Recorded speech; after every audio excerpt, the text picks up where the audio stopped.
Hey there, this is your pal Pally, and welcome back to Git Er Raid. I'm taking a look at PTR fights for the upcoming Siege of Orgrimmar. Next up is Malkorok. I lost a hard drive a few weeks back when this one was tested on normal mode, so the footage here is from heroic mode testing. But I'll be talking about the normal mode, so this one is a 2-tank and probably 3-heal encounter, and it involves a Tordos heroic-like mechanic with absorbed heals. Besides some simple mechanics, this is probably one of the DPS check bosses of this tier. Again, this is heroic mode footage.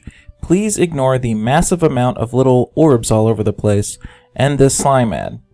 Everything else is relevant, so pay attention to all the rest of what's going on here. So let's talk first about the absorbed heals mechanic, since it is fairly important. A few seconds after the pull, the room will be filled with a gas that will absorb all heals and put a shield on people for those heals, just like heroic Tordos. There is no need to do anything to get the shield going other than healing people. You can have a shield up to 100% of your max health.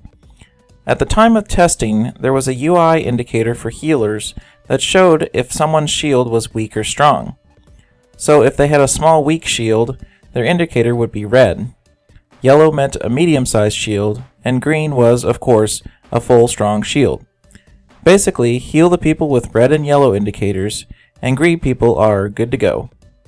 So what do you need this shield for? Well, one ability in particular called Imploding Energy. This creates 3 little void zones around the room. If someone stands in the void zone within 3 seconds, they'll take a full 800k damage to the face. If no one stands in one of these void zones, they will do that 800k to the entire raid. So, of course, you have to have people covering these.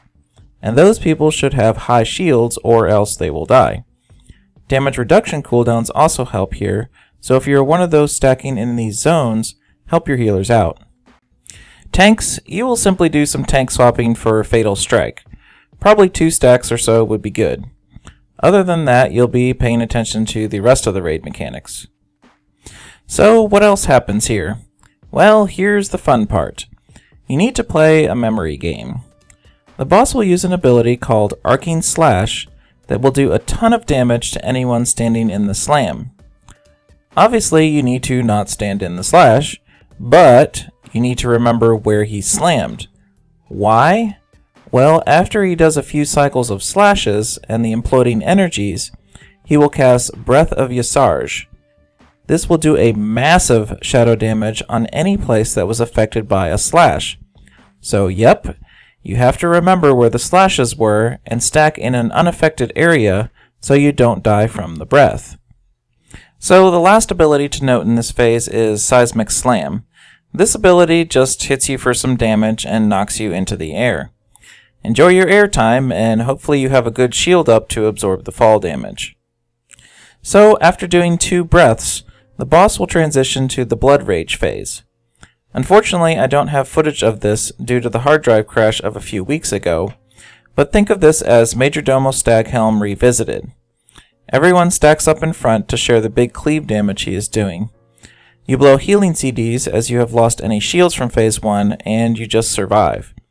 The only twist is that periodically he'll put displaced energy out on a raid member.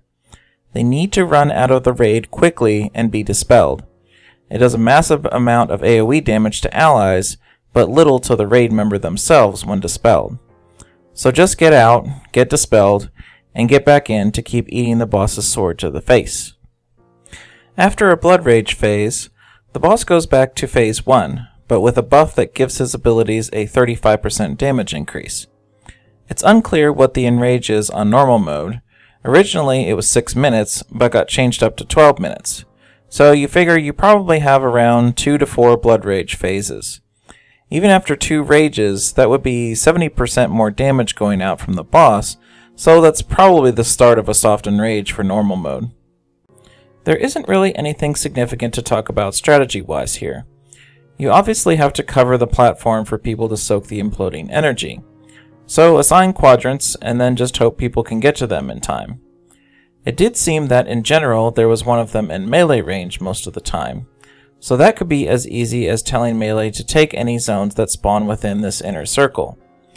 but basically just make sure you have everything covered. After that, stack up and lust for blood rage phases. The original eye level scaling for this one was around 540 if I remember correctly, which should hopefully be not too bad for normal mode raiders at this point.